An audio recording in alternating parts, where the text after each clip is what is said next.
Después, a principios del siglo XX, aparece Henry Ford, que revoluciona la industria de alguna manera. También su sistema va a ser tan novedoso que va a llevar su nombre, Fordismo. El gran invento de él es la cadena móvil de montaje que vimos, se ve clarita el funcionamiento de la cadena móvil de montaje en la parodia que vimos de la película de Chaplin, ¿no? Tiempos modernos. Él divide el ensamblado de un automóvil, lo dividía en operaciones parciales. Y hay otra novedad que él propone es muy buenos salarios y mejorar los salarios por productividad. A medida que cuanto más se producía, más altos eran los salarios. Y la posibilidad de los trabajadores de comprar autos en cuotas. Esto también revoluciona el mercado. Hasta ese momento el automóvil era un artículo de lujo, solamente para personas de mucho dinero. Y esto contagia a los demás. Cuando otras personas empiezan a ver que trabajadores de la Ford pueden tener su propio automóvil, el Ford T, que era un modelo bastante económico, muchos trabajadores de otras industrias también empiezan a volcarse a tratar de comprar un automóvil. Bueno, esto va a ser una revolución ya social, más que solamente de la organización del trabajo. La idea de Ford era buscar siempre ampliar el mercado, tratar de buscar siempre nuevos compradores, nuevos mercados. Primero produjo para unos pocos automóviles para los que podían comprarlo, después buscó venderle a la clase obrera, después buscó la exportación a todo el mundo, y así hacer crecer el mercado permanente, expandir el mercado, era la base de su fábrica, que buscaba generar siempre mucha producción. Nunca se pensó ponerle límites a la producción, Ford. Siempre más producción, después veremos cómo se venden. Esa era la idea. ¿Por qué esto? Porque cuanto más se producía, menos era el costo. Porque con los mismos trabajadores, con la misma fábrica, con los mismos insumos, se producía más cantidad al mismo costo. O sea, cuanto más grande es la producción, menor es el costo. Cuando uno produce algo artesanal que produce poquitas unidades, el costo de eso va a ser alto. Bueno, cuanto más grande es la producción, eso también es uno de los principios de la producción industrial. Es más barato comprar un pullover producido por las grandes cadenas textiles que hay, como Textilana, por ejemplo, que no irá comprando a una persona que teje artesanal en su casa, que lógicamente te lo va a cobrar más caro, porque está haciendo un trabajo artesanal a mano y le está poniendo otra clase de tarea, ¿no? El trabajo industrial siempre va a tener un costo más bajo. Y cuanto más alta es la producción, más bajo es ese costo.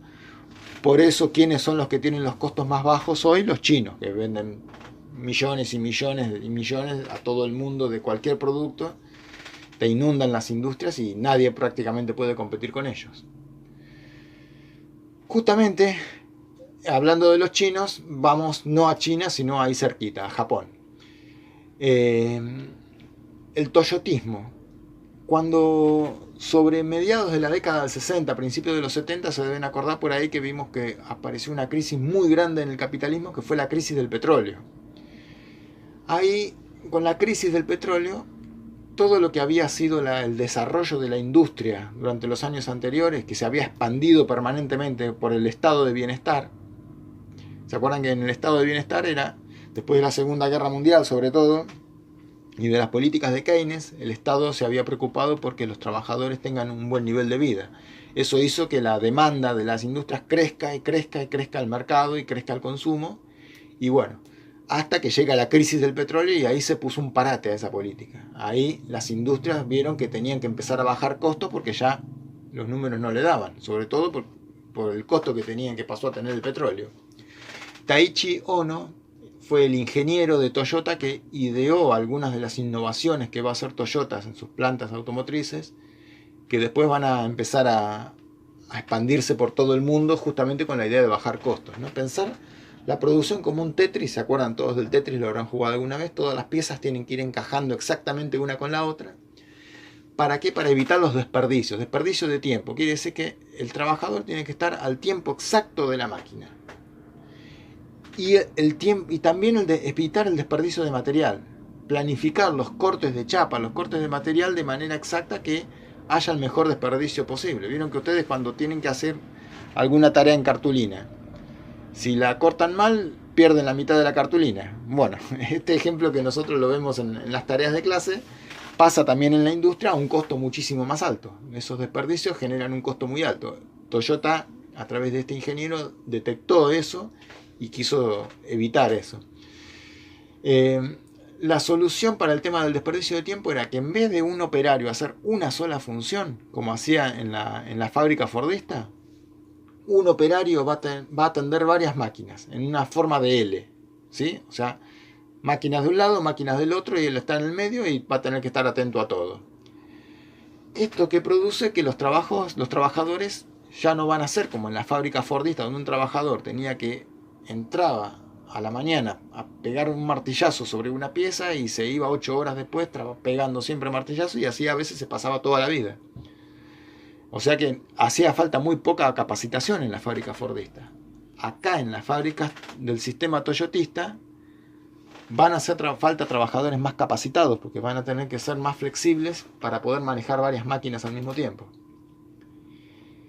El toyotismo tuvo algunas críticas positivas, como puede ser esta. La primera es que el trabajador cambia, aporta ideas, se capacita, tiene que manejar varias máquinas y a veces van rotando también en sus funciones.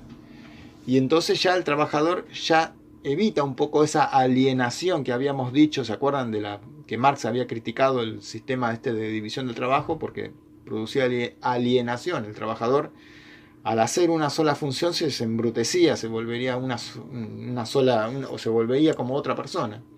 Esto lo mantiene activo al trabajador activamente, así nos mantiene activos. Hoy el sistema toyotista está prácticamente en toda la industria y en todos los trabajos. Todos tenemos que capacitarnos permanentemente para cualquier tarea.